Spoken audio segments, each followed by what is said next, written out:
Hello friends, मैं doctor Piyush Ranjan हूँ। मैं सर गंगाराम हॉस्पिटल नई दिल्ली में कंसल्टेंट हूँ, गैस्ट्रोएंटरोलॉजिस्ट हूँ।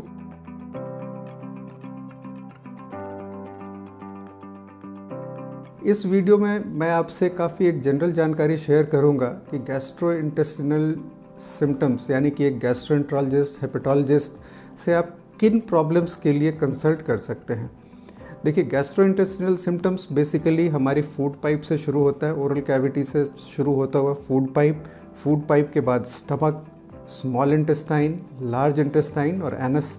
तो ये डाइजेस्टिव सिस्टम हो गया। और इसके साथ जो एक्सेसरी ऑर्गन्स इन्वॉल्व हैं, एक्सेसरी तो नहीं बट बहुत ही इंपॉर्टेंट जो डाइजेस्टिव सिस्टम से रिलेटेड हैं, वो लिवर है। लिवर के साथ गॉल ब्लैडर होता है और गॉल ब्लैडर के साथ ही लगा हुआ पैंक्रियास होता है। तो मैं बहुत ही संक्षेप में मैं आपको इन ऑर्गन्स के फंक्शन के बारे में बताऊंगा। ईसोफेगस जस्ट एक कंडुइट है जिससे हम खाना खाते हैं। ईसोफेगस का काम है, फूड पाइप वो एक ट्यूब होती है, मस्कुलर ट्यूब, जिसके ज़रिए खाना सीधा स्टमक में पहुंच जाता है। और स्टमक का काम होता है खाने को स्टोर करना, उसको छोटे पार्टिकल्स में तोड़ना और छोटे पार्टिकल्स में तोड़ना और समय के साथ स्मॉल इंटेस्टाइन में पहुंचा देना। जब खाना स्टमक से स्मॉल इंटेस्टाइन में पहुंचता है तो लिवर और पैंक्रियाज के सेक्रीशंस, लिवर बाइल बनाता है जिसको हम हिंदी में पित्त कहते हैं, और पैंक्रियाज से जूसेस बनती हैं जो पैंक्रियाटिक एंजाइम्स होते हैं जिनसे मेनली खाने के अंदर का कार्बोहाइड्रेट, प्रोटीन और फैट वो टूटता है ग्लूकोज, अमाइनो एसिड्स और फैटी एसिड्स में, जिससे ये इंटेस्टाइन के सेल्स से होकर के एब्जॉर्ब होते हैं। तो लिवर बाइल बनाता है, बाइल फैट डाइजेशन में मदद करता है और पैंक्रियाज के अंदर मेन डाइजेस्टिव एंजाइम्स होते हैं। तो ये दोनों एक तरह से डाइजेस्टिव ट्रैक्ट से जुड़े हुए ऑर्गन्स होते हैं। स्मॉल इंटेस्टाइन में ये फूड डाइजेस्ट होता है और वहीं से एब्जॉर्ब होता है। एब्जॉर्ब होने का मतलब होता है कि जो हम जैसे हम कार्बोहाइड्रेट के फॉर्म में लेते हैं, कार्बोहाइड्रेट हमारे शरीर के अंदर नहीं जा सकता, तो उसको तोड़ करके डाइजेशन की प्रोसेस का मतलब होता है कि उसको तोड़ करके ग्लूकोज मतलब मोनोसैकेराइड्स और डाइसैकेराइड्स के फॉर्म में तोड़ना, प्रोटीन को अमाइनो एसिड्स के फॉर्म में बना देना और फैट यानी कि चर्बी जो हम खाते हैं उसको फैटी एसिड के रूप में तोड़ना, जिससे कि वो इंटेस्टाइन के अंदर होकर के वो जाए और फिर ये सारा खाना इंटेस्टाइन से अब्जॉर्ब होकर के वेंस के ज़रिए लिवर में पहुंचता है और लिवर में वापस ग्लूकोज से जो उसके स्टोरेज फॉर्म होती है फ्री फैटी एसिड से, फैटी एसिड से फैट बनना और अमाइनो एसिड से प्रोटीन सिंथेसिस। फिर लिवर का काम उससे बॉडी के अपने प्रोटीन्स और लार्जर मॉलिक्यूल्स बनाना जिसको वो स्टोर कर सके।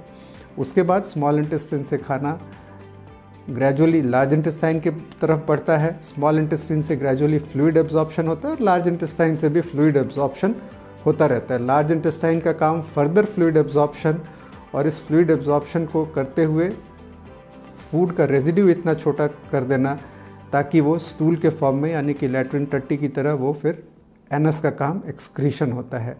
तो ये मोटी हमारी गैस्ट्रोइंटेस्टिनल सिस्टम की फंक्शन है।